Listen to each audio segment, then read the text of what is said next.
আজকে আমি দেখবো ফুটপাতে 30 টাকা দামের আইসক্রিম বেস্ট নাকি দোকানে 50 টাকা দামের আইসক্রিম বেস্ট। আজকে আমি আপনাদের সাথে এটাই শেয়ার করার চেষ্টা করবো। তো চলুন।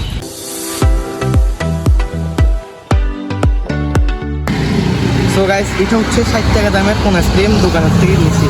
তো এটা এখন আমরা আপনাদেরকে দেখাবো খেয়ে এটা টেস্ট কেমন এটা এবং কতটা ভালো।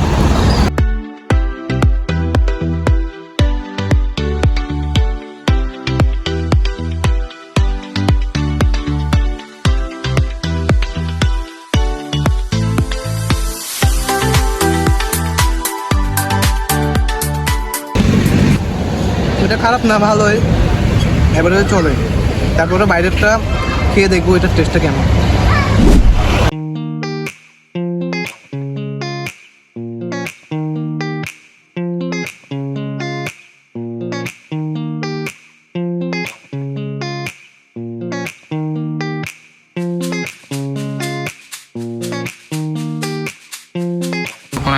আমি মনে করি এটার স্বাদও খারাপ না। আমি মনে করি 30 টাকা দামেরটা 30 টাকারটা বেস্ট এবং 60 টাকা দামেরটা 60 টাকাটা বেস্ট।